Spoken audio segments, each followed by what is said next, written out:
When I was penniless, I agreed to my partner's family's engagement deal. But after her infidelity, they forced me to void it, arguing she deserved half my money for suffering through our relationship. So I delivered my flawless comeback. Be me, Anonymous.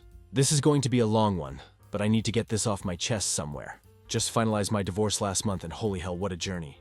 So rewind to about 12 years ago. I'm 31 working construction as a junior project manager, pulling down maybe $52,000 a year. Not exactly living the dream, you know?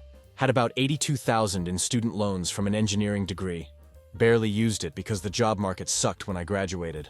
Then I met Victoria. Dude, this chick was seriously out of my league. Like not even the same sport. She's 29, brunette. Always dressed like she just stepped out of some magazine. Had this way of carrying herself that screamed, "I've never worried about money a day in my life." She was working part-time as a veterinary technician, which seemed normal enough. What I didn't know then, and didn't find out until we'd been dating for like 4 months, was that Victoria came from serious money. I'm talking about Thompson Automotive Empire money. Her parents, Robert and Catherine, owned 4 car dealerships across our region.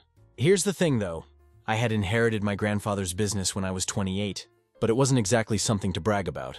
Harold's Metalworks was this tiny fabrication shop that made random metal parts for local companies. Picture the most stereotypical old machine shop you can imagine. That was it. Ancient equipment, office that looked like it hadn't been updated since the Reagan administration, computer that probably still ran Windows 98. Between my construction job and trying to keep the shop from going under, I was basically living paycheck to paycheck. Victoria was cool about it initially. She'd swing by the shop sometimes and chat with the old-timers. We dated for about 3 years before the marriage conversation started getting serious. That's when the Thompson family money situation got complicated. Robert pulled me aside one day when I was at their house. Just him and me in his office that overlooked the main dealership lot. "Tyler, I like you, son. You're a stand-up guy and you make Victoria happy. But I gotta be straight with you here. Victoria's used to a certain lifestyle. I built this business so my family wouldn't have to stress about money the way I did growing up." I totally got where he was coming from. Victoria grew up in that mansion, went to private school, had her own credit card since she was 17. Meanwhile, I was splitting grocery bills with roommates and buying generic cereal because name brand was too expensive. "Look, I'm not trying to be a dick about this," Robert continued, "but I've seen other wealthy families get screwed over by bad marriages. Good people, but when there's a financial mismatch this big, it can poison everything." That's when Victoria came to me with what she called the solution. Her family's lawyer had drafted up these legal papers that would give her 50% ownership rights to any business I owned. She presented it like we were becoming true partners in everything. "Babe, if we're going to be partners in life, we should be partners in business too, right? Besides, if that metal shop is really as worthless as you always say, then this just protects both of us. It's like insurance." I remember sitting in my crappy apartment reading through these documents. Victoria had gotten her own lawyer to review everything, so it all seemed legit. And honestly, I thought Harold's Metalworks was basically worthless anyway. Maybe worth $120,000 if you liquidated all the old equipment and sold the building. So giving her half of essentially nothing didn't seem like a big deal. But the pressure was intense, man. Wedding plans were already in motion. Victoria's family was footing most of the bill. And I felt like if I didn't sign these papers, I'd be starting my marriage by pissing off everyone who mattered to my future wife. Plus, Victoria made it pretty clear this wasn't really negotiable. If I wanted her family's blessing and support, so I signed them. At the time, it seemed like the reasonable thing to do. Victoria was happy, her parents were relieved. Looking back now, I realized that was the biggest mistake of my entire life. But you know what they say about hindsight being 20/20? Sometimes you don't see the trap until it's already closed around your ankle. And that's exactly what happened to me. So after the wedding, life was actually pretty solid for the first couple years. The metal shop was exactly the pain I expected it to be. The customers were really weird. We'd get these random orders for super specific parts. That seemed way more complicated than what we were charging for. We'd charge them maybe $900 for something that probably should have cost $2,500, but they never complained about the price. What was really strange was that these same companies kept coming back. Same exact specs, same rush timeline, same everything. Every few months like clockwork. I kept thinking, why don't these people just find a bigger shop? That could pump these out faster and cheaper. Made no sense to me. But around year 4 of marriage, I started getting these really bizarre phone calls at the shop. Companies asking about license renewals, and talking about serious money, like hundreds of thousands in quarterly payments. Boeing called, Lockheed Martin called, defense contractors I'd never heard of. I had no clue what they were talking about. Every call mentioned Harold's technical solutions. which meant nothing to me. I asked the old guys about it, but they just said Harold handled the business side and kept his mouth shut about everything. Your grandfather was a smart man, Tyler. Way smarter than he let on, but he kept his cards close to his chest, you know. Old school like that. Meanwhile, Victoria was getting more frustrated with our financial situation. All her friends were buying houses, taking fancy vacations, starting families. We were still renting, driving my beat-up Honda, and whatever hand-me-down car her dad let her borrow from the lot. The metal shop wasn't contributing anything positive to our lives as far as she could see. Just this constant drain on our finances and my time. Babe, maybe it's time to seriously think about selling that place. We could use the money for a down payment on a house.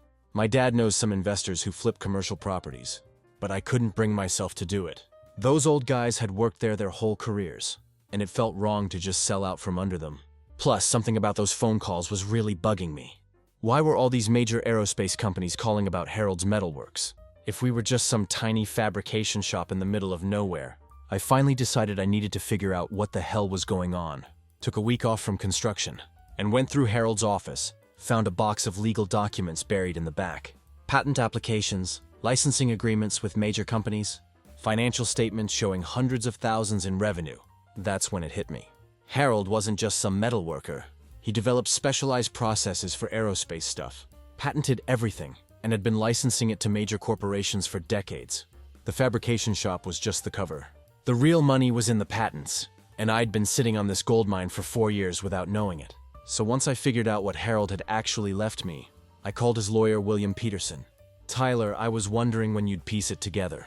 Harold told me to let you discover it yourself when you were ready. Said, if you were smart enough to run the business, you'd eventually dig through his files. William walked me through the whole situation. And holy shit, was it bigger than I thought. Harold had been collecting about $450,000 annually in licensing fees when he died. But with new military contracts coming online, William estimated we were looking at potentially $2.5 to $3.5 million per year. The money started rolling in almost immediately. First quarter after I took control. Harold's Technical Solutions collected $850,000 in licensing fees. By the end of that year, we hit $2.1 million. These weren't new deals either. Companies had been waiting to renew their contracts and expand their licensing agreements. This is where I probably messed up big time. Instead of being honest about the patent situation, I kept it vague. Told Victoria the shop was doing really well and landing some big contracts. Part of me was worried about how she'd react if she knew we were suddenly millionaires. Would she quit her job immediately? Would she expect us to start living like her parents?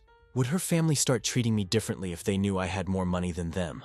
But honestly, I was also enjoying having this secret success that was completely mine. For the first time in our marriage, I had something that Victoria's family couldn't look down on or worry about. Robert started asking me for business advice. Catherine made comments about how I'd really turned that little shop around. It felt good to finally have their respect. Victoria was happy about our improved finances, but she definitely knew something was up. She'd see the bank statements, notice we were spending way more than my construction salary. Plus, her part-time veterinary work could possibly support. She started making comments about me keeping secrets and not being transparent about the business. Tyler, I'm not stupid. That metal shop doesn't generate the kind of money we're spending. Are you sure everything's legal? I don't want us getting in trouble with the IRS or something. I should have just told her the truth then and there, but I was still learning about patent law and licensing agreements myself. William Peterson was great, but he was getting old, and I needed to understand this business inside and out. Plus, I was worried about Victoria's reaction. She'd grown up with money, but this was different. This was generational wealth level stuff. Year 7 was when things really exploded. I was officially rich as hell, but still showing up to construction sites every day, pretending to care about building permits and concrete delivery schedules. Victoria's suspicions were getting harder to manage, though. She'd see checks coming in, notice business calls at weird hours, catch me on the phone with lawyers and patent attorneys. She started spending more time with her friends, going out more often, being secretive about her own activities, but she'd come home with shopping bags from expensive stores, talking about restaurants I knew her veterinary technician friends couldn't afford. Something was definitely changing about Victoria, but I was so focused on learning the patent business that I didn't pay enough attention. The other thing that was weird was how Victoria started talking about money. She went from being careful with spending to acting like we had unlimited funds, new clothes every week, expensive spa treatments, talking about redecorating our house that we just bought. Tyler, we're finally doing well financially. Why can't I enjoy it? You've been telling me for years that the business was struggling. And now suddenly we have money, but you want me to live like we're still broke. She had a point, but something felt off. Victoria had always been smart about finances, even when her family was covering everything. Now she was spending like someone who'd never had to think about where money actually came from. Looking back, I think this was when Victoria started to resent me for keeping the business details secret. She knew we were making serious money, but she felt shut out of the decision-making process. And instead of addressing that directly, she started finding other ways to feel important and included. That's when she started getting involved in all these investment groups and financial planning seminars with her new circle of friends. Friends I'd never met and events I was never invited to. Victoria had quit the veterinary office completely and was basically living the stay-at-home wife life. At first, she seemed happy about it. No more getting up early to deal with sick animals. No more handling pets whose owners blamed her for their bills. She spent her mornings at the gym, afternoons shopping or meeting friends for lunch, evenings planning elaborate dinners that honestly were way better than anything I could make. For a while, it felt like we were finally living the life she'd grown up expecting. And that's when she met Connor. Apparently, she met this guy at her cousin's wedding. Connor worked for some investment firm downtown, drove a Mercedes, always wore these expensive suits. That probably cost more than most people's monthly rent. Victoria brought him up constantly after that wedding, always talking about the brilliant financial advice he'd given her. Connor says we should be looking at commercial real estate investments. He thinks we're missing out on major opportunities by keeping everything in basic savings accounts. Connor thinks we should incorporate the business for better tax advantages. I started getting really annoyed hearing about Connor's opinions on everything, especially our finances. Who was this random dude and why was my wife discussing our business with him? But whenever I brought it up, Victoria would act like I was being paranoid and controlling. He's just a friend who understands investments, Tyler. You're always saying you don't know much about the financial planning side of things. Connor's helping me learn so I can contribute more to our decisions. The problem was, I didn't need Connor's advice. William Peterson had already connected me with a whole team of professionals. Accountants who specialized in patent licensing, investment advisors who understood intellectual property income, tax specialists who could navigate the legal structure Harold had set up. But Victoria didn't know about any of that, because I was still keeping the full scope of the patent business secret. Month by month, Victoria was spending more time learning about investments, and less time at home. She'd go to these networking dinners that somehow always included Connor. She started dressing differently too. More professional, more expensive. Like she was trying to fit into some new social circle that I wasn't part of. I was working longer hours myself, so initially I didn't think much about her new schedule. But Victoria's behavior was getting harder to ignore. She was super secretive about her phone, always stepping outside to take calls. She'd make plans without telling me, then act surprised when I asked where she was going. I mentioned the investment club meeting tonight at dinner yesterday. You never listen when I talk about my activities, except she hadn't mentioned it. I would have remembered because I was supposed to be home for dinner, and ended up eating leftover Chinese food by myself. The breaking point came in year 9. Victoria announced that she wanted to throw this dinner party at our house for her investment group. Nothing too crazy, just 18 to 22 people. So I could finally meet everyone she'd been working with and learning from. Connor's been telling everyone about your success with the metal fabrication business. They're all really interested in hearing your entrepreneurial story and maybe learning from your experience. That made me uncomfortable as hell. I couldn't exactly tell a room full of strangers about aerospace patents and military licensing deals. The whole operation depended on keeping a low profile, and most of the contracts had confidentiality clauses anyway. Victoria, I don't really want to discuss business details with your friends. The metal shop stuff is pretty technical and honestly kind of boring. Tyler, these are successful business people. They understand technical details and complex industries. Connor thinks you're being too modest about your accomplishments, and it's hurting your networking opportunities. There it was again. Connor thinks this, Connor says that.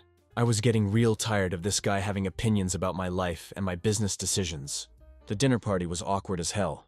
I spent the whole night giving vague answers and trying to steer conversations toward literally anything else. Connor was exactly what I expected. But what really bothered me was how he interacted with Victoria. Too familiar, too comfortable, like they'd spent way more time together than just some casual networking events. Victoria was different around him too, laughing at everything he said, touching his arm when she talked, acting like this version of herself that I'd never seen before. It was like watching my wife flirt with another guy right in front of me, but subtle enough that I couldn't call it out without looking like a jealous jerk. After everyone left, Victoria was pissed at me for not being more social and engaging with her new friends. Tyler, you embarrassed me tonight. These people were genuinely interested in your business success, and you acted like you didn't want to talk to them. Connor even offered to introduce you to some potential investors. Victoria, I don't owe your friends detailed explanations about my business operations. And why does Connor need to know so much about our personal finances anyway?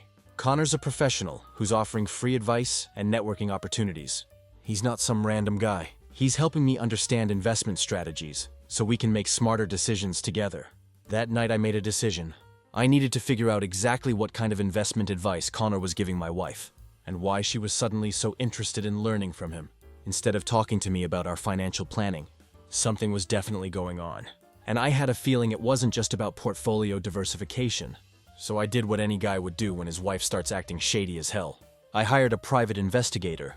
Yeah, I know how that sounds. But Victoria's behavior had gotten too weird to ignore, and this whole Connor situation was setting off every red flag I had. I told the PI I suspected my wife was having an affair, and needed solid evidence for potential divorce proceedings. He didn't judge, just asked for details and got to work. Tyler, I gotta ask you, sure you wanna know what I find? Sometimes ignorance really is bliss, especially when there's serious money involved. I was sure. If Victoria was cheating, I needed to know before making any major financial decisions. The patent licensing business was exploding, and I was looking at potentially 9 to 12 million annually within the next few years.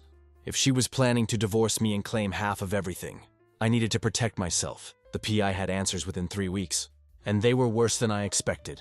Photos, audio recordings, financial records. The whole damn package. Victoria and Connor had been having a full-blown affair for almost 10 months. Hotel rooms during investment seminars.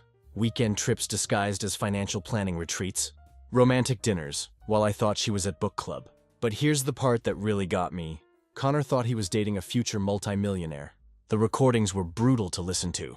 Victoria talking about how the metal fabrication business was worth millions. How she was married to this successful entrepreneur who was too modest about his accomplishments.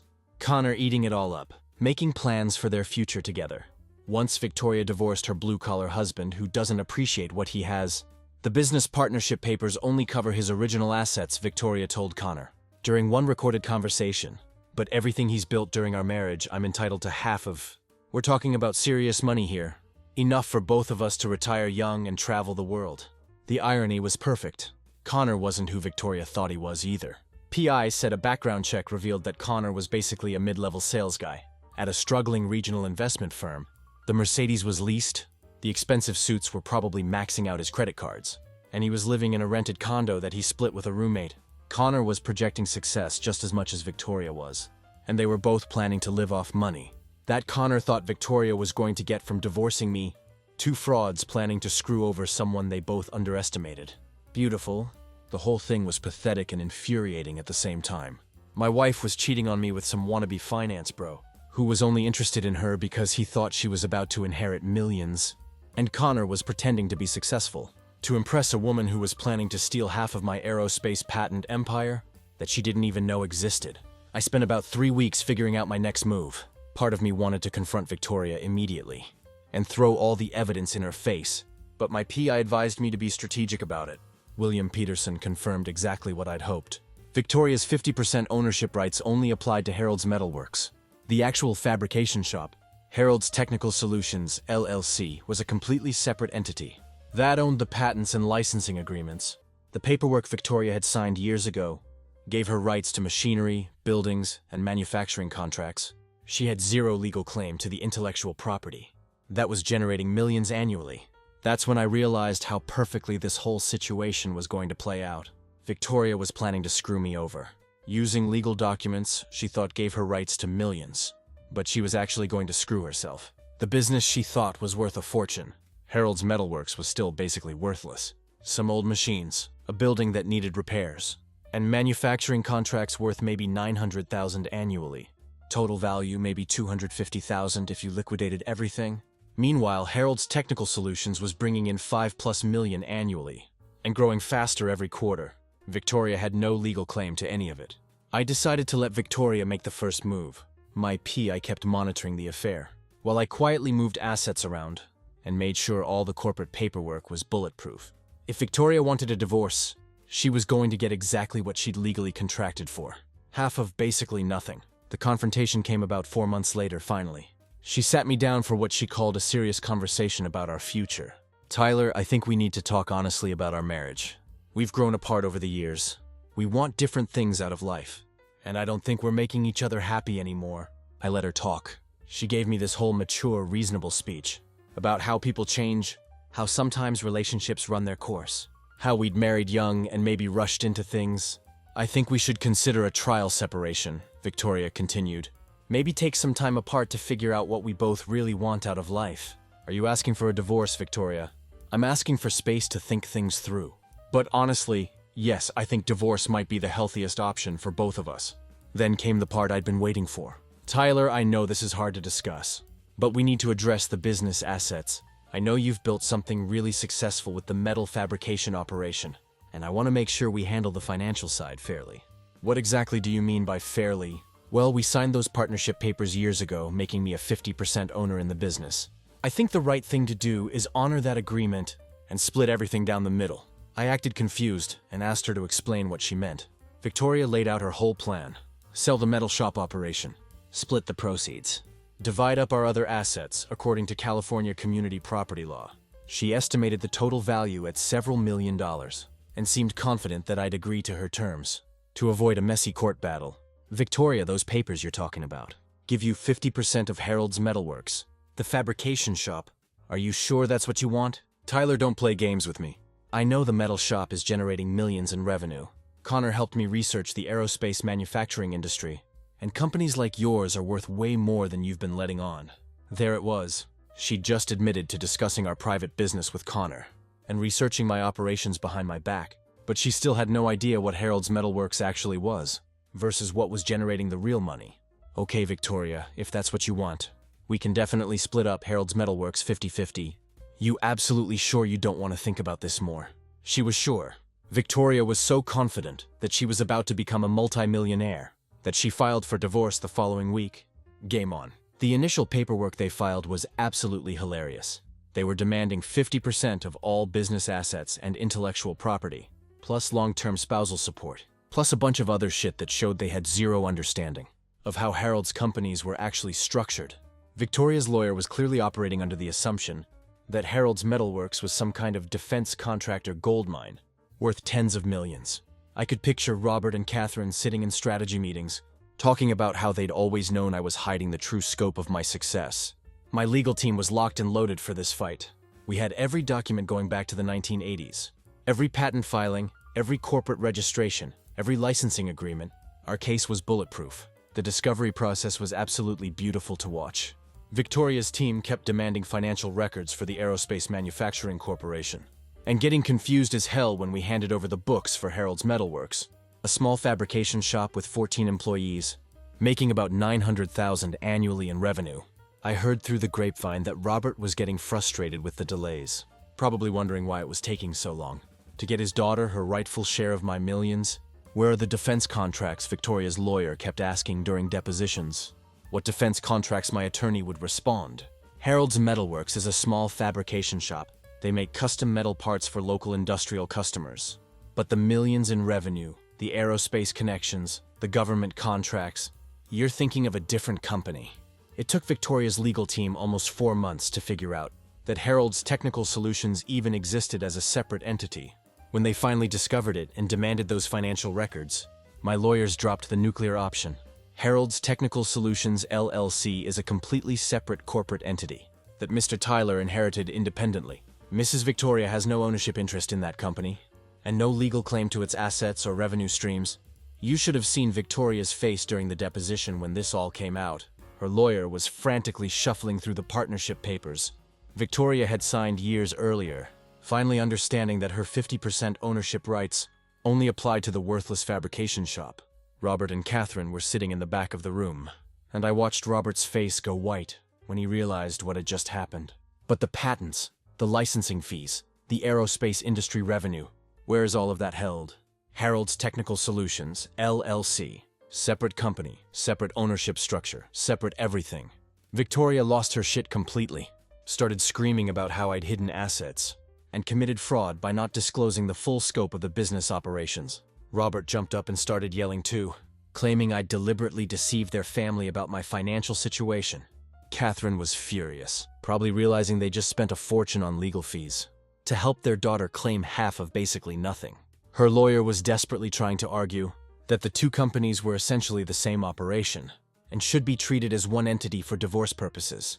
The Thompson family was clearly all in on this strategy, probably convinced that their expensive legal team could somehow overturn decades of corporate law. My legal team absolutely destroyed that argument. We had decades of corporate records proving that Harold's Metalworks and Harold's Technical Solutions had always been completely separate companies, with different tax IDs, different bank accounts, different business purposes, different everything. The fabrication shop made parts. The patent company licensed intellectual property.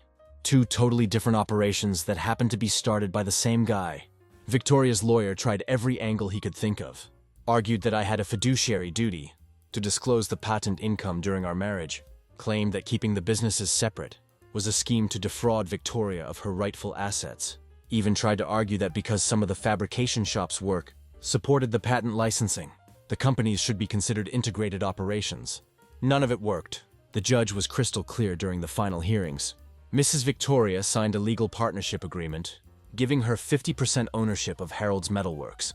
The court will absolutely honor that agreement. However, Harold's Technical Solutions is a separate legal entity with a completely different ownership structure, and Mrs. Victoria has no legal claim to those assets. Victoria's lawyer made one final desperate attempt, arguing that I should be required to pay massive spousal support based on my income from Harold's Technical Solutions.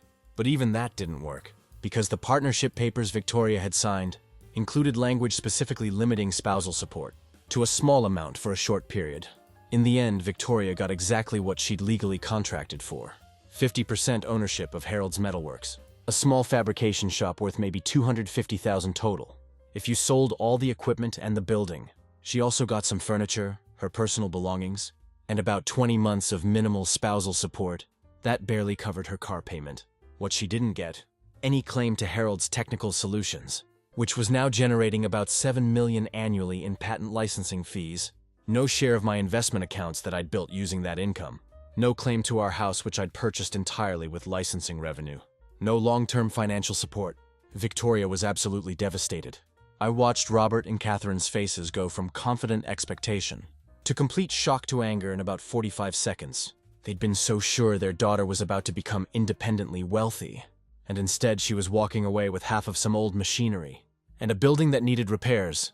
Robert actually stood up and started arguing with the judge, claiming there had to be some mistake or misunderstanding. "Your Honor, surely this can't be right. The business generates millions in revenue." The judge had to threaten him with contempt to get him to sit down and shut up. Catherine looked like she was about to have a stroke. She kept whispering furiously to Victoria's lawyer, probably demanding to know how they'd missed something so fundamental about the corporate structure. You could see the math running through her head. All those legal fees, all that time and energy, all for basically nothing. She'd quit her veterinary technician job years earlier and had no real career to fall back on. Connor disappeared faster than a fart in the wind. The minute he realized she wasn't getting the big payday, turns out he was only interested in her for the money. He thought she was going to inherit, just like she was only interested in mine. The final insult came when Victoria tried to sell her 50% share of Harold's Metalworks to get some cash. Turns out nobody wanted to buy half ownership of a small fabrication shop with aging equipment and a handful of old employees. She was stuck with an asset she couldn't monetize and couldn't afford to operate. She ended up moving back into her childhood bedroom at her parents' house. Robert and Catherine were still supportive of Victoria, but you could tell they were pissed about how much money they'd wasted on legal fees for a case that went nowhere. The whole Thompson family had been so convinced they were about to stick it to me and get Victoria set up for life. And instead, they'd blown probably $250,000 on lawyers, just to help their daughter claim half of some old machinery. Robert called me a few weeks after everything was finalized, and he was clearly embarrassed as hell. Not apologetic exactly, but definitely humbled by how badly they'd misread the situation. "Tyler, I'll be honest, we thought you were hiding assets and trying to screw Victoria over. Turns out we just didn't understand how your grandfather had set things up." Catherine was even more bitter about the whole thing. She'd been the one pushing Victoria to fight for what's rightfully hers and encouraging the aggressive legal strategy. Finding out that Victoria had basically been chasing fool's gold for months really stung, especially since they'd been footing the bills. The Thompson family's reputation in their social circle took a hit too. Everyone knew they'd backed Victoria's divorce, expecting her to walk away with millions. And when word got out that she'd ended up with basically nothing, it became obvious that the whole family had massively overplayed their hand. Robert mentioned that some of their country club friends had started making comments about their poor business judgment. Victoria went from living in our nice house, as the wife of a secretly wealthy businessman, to sleeping in her old twin bed, while her parents dealt with the aftermath of supporting her failed money grab. Meanwhile, I kept absolutely everything I'd built. Harold's technical solutions kept growing. We're now licensing patents to companies developing next-generation military aircraft and commercial aviation systems. I've got more money than I know what to do with, and it's all legally protected from any future claims Victoria might try to make. Connor tried to contact me about 8 months after the divorce was finalized.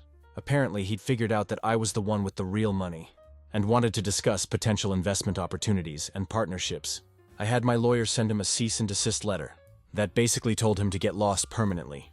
Victoria has reached out a few times over the past year, usually when she needs money for something important, like car repairs or medical bills. Last I heard, she was working part-time at another veterinary office and still living with her parents at age 39. Connor moved to Dallas for a new sales job and hasn't contacted her since. The whole experience taught me everything I needed to know about people, money, and marriage. Victoria's family had always been paranoid about protecting their wealth from gold diggers, but they never realized their own daughter had those exact same tendencies. She saw what she thought was easy money and was willing to destroy our marriage to get her hands on it. The beautiful irony is that Victoria's greed was exactly what ended up protecting me. If she'd been faithful and honest, I probably would have shared everything with her eventually. Instead, she tried to trap me with legal documents and ended up trapping herself in the most spectacular way possible. That's what happens when you get too clever for your own good.